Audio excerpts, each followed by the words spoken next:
നിർബന്ധമായും ഇത്രയും കാര്യങ്ങൾ ചെയ്തതിന് ശേഷം മാത്രമേ ഇയർ എൻഡിങ് പ്രോസസ്സിലേക്ക് പോകാൻ പാടുള്ളൂ.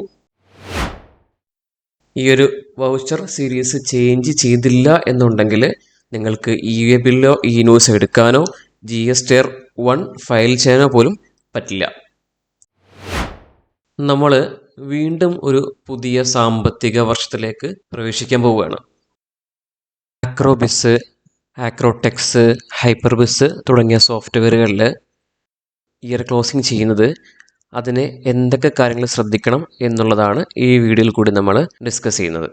ടെക്സിലായാലും ഹൈപ്പർബിസിലായാലും എല്ലാം സെയിം മെത്തേഡ് തന്നെയാണ് ഇയർ ക്ലോസിങ്ങിന് ഉപയോഗിക്കുന്നത്.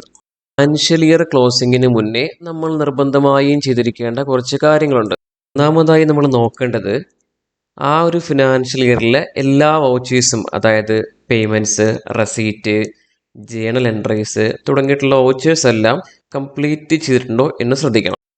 ആ ഒരു ഇയറിലെ ബാങ്കിൻ്റെ എൻട്രീസ്, പ്രത്യേകിച്ച് ചെക്കിൻ്റെ സ്റ്റാറ്റസ്, ചെക്ക് റീകൺസിലേഷനൊക്കെ കൃത്യമായി ചെയ്തിട്ടുണ്ടോ എന്ന് ഉറപ്പ് വരുത്തണം. ഏതെങ്കിലും ചെക്കിൻ്റെ സ്റ്റാറ്റസ് അപ്ഡേറ്റ് ചെയ്യാൻ, അത് ക്ലിയർ ആണോ, ബൗൺസ്ഡ് ആണോ, അല്ലെങ്കിൽ ക്യാൻസൽഡ് ആണോ തുടങ്ങിയ കാര്യങ്ങളെ ഏതെങ്കിലും സ്റ്റാറ്റസ് അപ്ഡേറ്റ് ചെയ്യാൻ വിട്ടുപോയിട്ടുണ്ടെങ്കിൽ അത് കറക്റ്റ് ചെയ്യണം. അത് ചെയ്യാനായിട്ട് ടാസ്കിൽ റെസീറ്റിലും പേയ്മെൻറ്റ്സിലും റീകൺസിലിയേഷൻ എന്ന ഓപ്ഷൻ കാണാൻ സാധിക്കും. അതുവഴി ചെക്കിൻ്റെ സ്റ്റാറ്റസ് അപ്ഡേറ്റ് ചെയ്തിരിക്കണം. അതുപോലെ തന്നെ ഈ ഒരു ഫിനാൻഷ്യൽ ഇയറിലെ കംപ്ലീറ്റ്, അതായത് മാർച്ച് 31 വരെയുള്ള എല്ലാ പർച്ചേസ് എൻട്രിയും ഇതിൽ കംപ്ലീറ്റ് ചെയ്തിട്ടുണ്ടെന്ന് ഉറപ്പ് വരുത്തുക. അല്ലെങ്കിൽ സ്റ്റോക്കിൽ മിസ്മാച്ച് വരാൻ സാധ്യതയുണ്ട്. അതുപോലെ തന്നെ സെയിൽസ് B2B ആയാലും B2C ആയാലും ക്രെഡിറ്റ് നോട്ടോ ഡെബിറ്റ് നോട്ടോ തുടങ്ങിയ ഇൻവെൻട്രി വൗച്ചേഴ്സും കൃത്യമായിട്ട് ചെക്ക് ചെയ്യണം.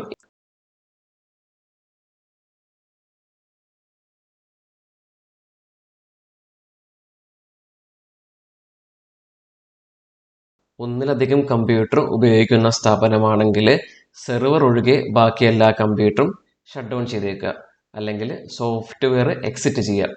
ഇനി നമുക്ക് ഇയർ എൻഡിങ് പ്രോസസ്സിലേക്ക് കടക്കാം.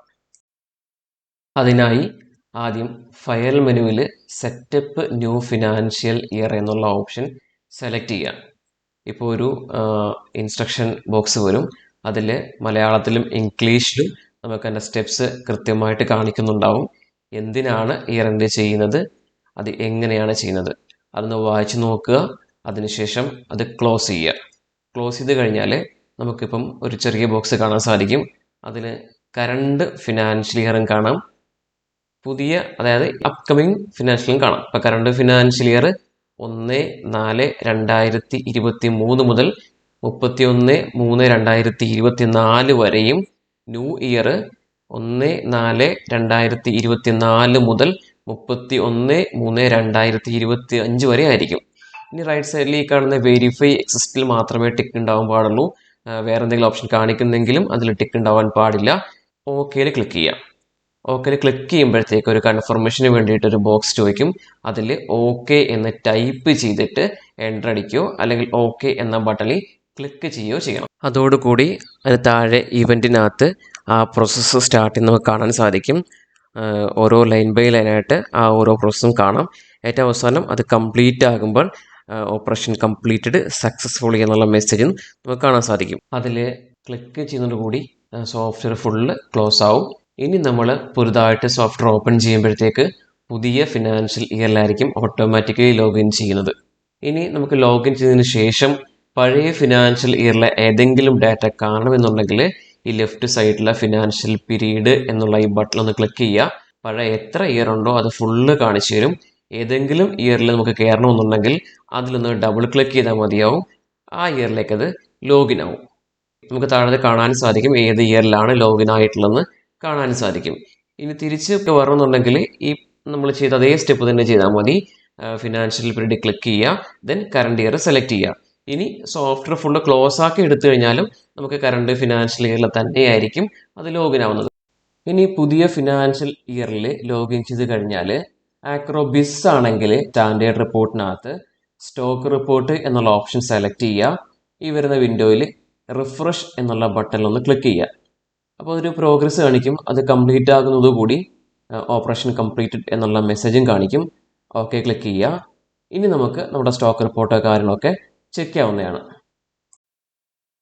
ഇനി നമുക്ക് വൗച്ചർ സീരീസ് കോൺഫിഗറേഷനിലേക്ക് പോകാം. ഫയലില് ഗ്ലോബൽ സെറ്റിംഗ്സ് സെലക്ട് ചെയ്യുക. അതിൽ സെയിൽസ് എന്നുള്ള ഈ ടാബ് സെലക്ട് ചെയ്യുക. അതിൽ ലെഡ്ജർ വൗച്ചർ നമ്പറിനകത്ത് വൗച്ചർ നമ്പർ സെലക്ട് ചെയ്യുക. അവിടെ ഇൻവോയ്സ് നമ്പർ ആണെന്നുണ്ടെങ്കിൽ അത് മാറ്റിയിട്ട് വൗച്ചർ നമ്പർ ആക്കണം. ശേഷം ഈ ബട്ടണിൽ ക്ലിക്ക് ചെയ്യുമ്പോഴത്തേക്ക് നിലവിലുള്ള സീരീസ് കാണാൻ സാധിക്കും. ഇനി ഇവിടെ ബ്ലാങ്ക് ആണെങ്കിൽ നിങ്ങൾക്ക് വേണ്ട സീരീസ് ടൈപ്പ് ചെയ്യാം. ഇനി നിലവിലുള്ളത് മാറ്റിയിട്ട് 23, 24 മാറ്റിയിട്ട് അവിടെ 24, 25 ആക്കി കൊടുക്കാം. ഈ 24, 25 ഇടയ്ക്ക് ഹൈഫൺ വേണം എന്ന് നിർബന്ധമൊന്നുമില്ല. നിങ്ങൾക്ക് വേണമെങ്കിൽ അങ്ങനെ കൊടുക്കുന്നതിൽ ബുദ്ധിമുട്ടൊന്നുമില്ല. ഇനി താഴേക്കുള്ള എല്ലാ സീരീസിലും ആ സെയിം പാറ്റേൺ തന്നെ കീപ്പ് ചെയ്യുക. അതിനുശേഷം നമ്മൾ ഓക്കെ ബട്ടൺ ക്ലിക്ക് ചെയ്യണം, സേവ് ക്ലിക്ക് ചെയ്യണം. ഇനി എല്ലാ വൗച്ചർ സീരീസിലും നമ്മൾ ചെക്ക് ചെയ്യുക. അതായത് ടാസ്കിൽ, സെയിൽസിൽ, റീറ്റെയിൽ ആയി കഴിഞ്ഞാലും അതുപോലെ ഹോൾസെയിൽ B2B ആയാലും ക്രെഡിറ്റ് നോട്ടിലായി കഴിഞ്ഞാലും അതിന്റെ ആ വൗച്ചർ സീരീസ് നമ്മൾ സെറ്റ് ചെയ്തതുപോലെ തന്നെ കോൺഫിഗർ ആയിട്ടുണ്ടോ എന്ന് ചെക്ക് ചെയ്യുക. ഇനി ശ്രദ്ധിക്കാനുള്ള മറ്റൊരു കാര്യം, നമ്മൾ ഗ്ലോബൽ സെറ്റിംഗ്സിൽ ഈ ഒരു ഓപ്ഷൻ ഇൻവോയ്സ് നമ്പറിൽ നിന്നും വൗച്ചർ നമ്പറിലേക്ക് ഇപ്പോൾ മാറിയ കസ്റ്റമർ ആണെങ്കിൽ ഒരു ചെറിയ മാറ്റം കൂടി വരുത്തണം. അതിനായി ടാസ്കിൽ, സെയിൽസിൽ, എല്ലാ വൗച്ചറിലും B2Bയിലും B2Cയിലും എല്ലാത്തിലും ചെയ്യണം. മെനുവിനകത്ത് ഡിസൈൻ ബിൽസ് എടുക്കുക. ഡിസൈൻ ബിൽസ് എടുത്തതിന് ശേഷം അതിനകത്ത് ഇൻവോയ്സ് നമ്പർ എന്നുള്ള ഒരു കോളം ഉണ്ടാവും. അതിൽ ക്ലിക്ക് ചെയ്യണം.